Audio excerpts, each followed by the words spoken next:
Bienvenue sur Africa 24, ayant pour objectif de stimuler l'essor des bonnes pratiques et de formuler des solutions adaptées à la gestion des contrats de partage de production CPP. Les journées pétrole initiées par le cabinet africain 3M Partenaires et Conseils se positionnent comme une plateforme de référence pour les acteurs africains du secteur des hydrocarbures. En vue d'évaluer ces journées tenues à Dubaï du 5 au 8 juin 2024, nous accueillons Mme Seynabou Dia, directrice générale de Global Mind Consulting, une société de communication partenaire de cet événement. Madame Seynabou Dia, c'est un plaisir de vous recevoir sur Africa 24. Merci. Selon vous, quel est l'impact de ces 3 journées d'échange et de partage? Merci beaucoup. Global Mind est effectivement un des partenaires de cet événement, les Journées Pétrole, et on est très heureux de soutenir cette initiative depuis le début parce qu'elle a du sens lorsqu'on veut changer le narratif sur le continent. Je crois que c'est un cadre exceptionnel pour les acteurs africains, les acteurs des industries des hydrocarbures africains, de se réunir, d'échanger, de partager, de créer des synergies, d'apprendre aussi des expériences des uns et des autres pour mieux penser ou repenser la manière de construire le développement et pour mieux repenser la manière justement de créer un cadre qui soit dans le sens des intérêts de nos pays. Lorsqu'on parle des contrats pétroliers, puisque c'est ce dont il s'agit, on se rend compte qu'en fait, il y a énormément d'enjeux qui sont rattachés à ces contrats pétroliers et que quand on est peu informé, mal informé ou qu'on ne maîtrise pas l'entièreté des enjeux qui se glissent ou qui sont dissimulés derrière ces contrats pétroliers, on peut passer à côté. Et malheureusement, c'est ce qui se passe trop souvent dans nos pays. Quel rôle potentiel peuvent jouer les gouvernements et les acteurs du secteur privé en vue de garantir une juste redistribution des bénéfices tirés des CPP au profit des populations locales, encourageant ainsi un développement socio-économique durable? Ils ont d'abord une responsabilité morale en tant que dirigeants, celle de servir le pays, servir les intérêts du pays et de ses ressortissants.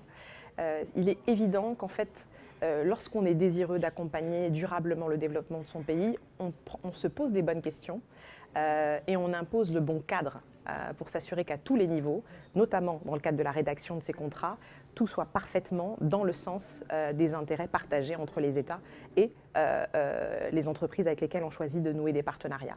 Ça, c'est la première chose. La deuxième chose, c'est qu'au-delà de ficeler correctement ces contrats-là, je pense qu'il y a un réel enjeu, évidemment, sur la manière dont on s'assure qu'il est parfaitement respecté dans sa mise en œuvre, dans sa mise en œuvre opérationnelle. Et là, il s'agit effectivement d'avoir de vrais cadres de contrôle pour s'assurer que les responsabilités, les engagements qui sont pris de part et d'autre sont effectivement respectés. Et enfin, le dernier élément, et ça c'est que l'État qui peut l'imposer, c'est de dire à ses partenaires, aujourd'hui, on veut de l'impact. On veut que ça puisse profiter aux populations. On veut qu'il y ait des jeunes qui soient formés à ces métiers-là pour que demain, on n'ait plus besoin en fait, de faire appel à une expertise extérieure. On veut créer un cadre qui nous permette d'avoir les moyens financiers parce qu'on sait que les montants sont extrêmement important lorsqu'on parle d'exploration ou de production, de pétrole, notamment. Dans les mines, c'est pareil. Le montant des investissements est assez important. Donc, quelles sont les conditions concrètes dès aujourd'hui pour que demain, on soit en mesure effectivement de le financer par nous-mêmes? Ça doit faire partie des réflexions très concrètes qui doivent être menées par nos dirigeants, que ce soit au niveau public, mais aussi privé. Et ça me semble être même une priorité absolue. Et enfin, et ça c'est très important, on parle de plus en plus de RSE, il faut que ça se fasse dans le respect de nos communautés, que ça se fasse dans le respect de notre environnement. Il n'est pas question d'être des pollueurs ici, là où on fait attention à la législation dans les pays occidentaux. Ce qu'on ne fait pas en France ou à Londres, aucune raison de le faire à N'Djamena ou à Dakar. Donc c'est vraiment ça qu'on doit réussir à encadrer et à imposer.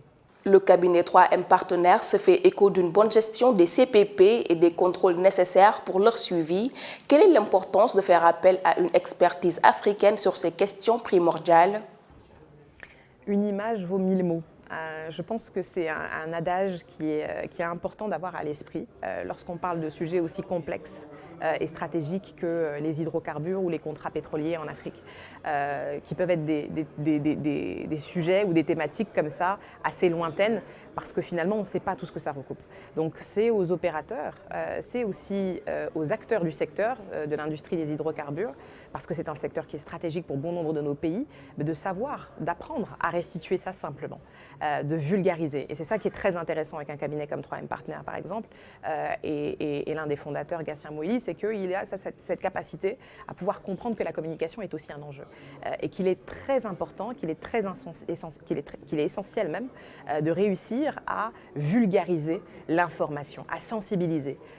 Et ça fait partie des enjeux que nous avons aujourd'hui sur notre continent. Donc la communication est un levier stratégique pour valoriser des messages, pour expliquer de manière simplifiée des modèles, pour déconstruire aussi des idées préconçues, et puis aussi pour éveiller des consciences. Éveiller les consciences en se disant qu'aujourd'hui, on n'a plus le choix. On ne peut plus dire on ne savait pas. On ne peut plus dire on ne sait pas comment procéder et on va laisser les choses telles qu'elles sont.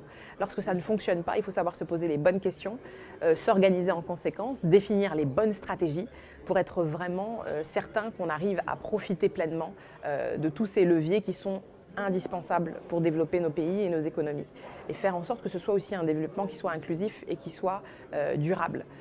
On parle beaucoup de développement, j'allais dire à longueur de forat, entre guillemets, mais il est important qu'on n'oublie pas que la base aussi doit comprendre les enjeux. Et pour ça, il faut prendre le temps d'expliquer, de réexpliquer quand c'est nécessaire, de partager et le fait de pouvoir voir autant de délégations africaines sur cette deuxième édition des Journées Pétrole, les uns apprennent des autres. Et ça, c'est très intéressant parce qu'on est dans l'enrichissement. On a vu des témoignages du Tchad qui partagent son expérience et qui interpellent le Sénégal pour leur dire « Attention, vous avez la chance aujourd'hui, parce que vous n'avez pas été un pays pétrolier historiquement, mais de pouvoir apprendre de nos erreurs et de pouvoir justement les éviter, les contourner et faire beaucoup mieux que ce qu'on a fait. » C'est ça pour moi les synergies africaines gagnantes qu'on doit réussir à valoriser, qu'on doit favoriser.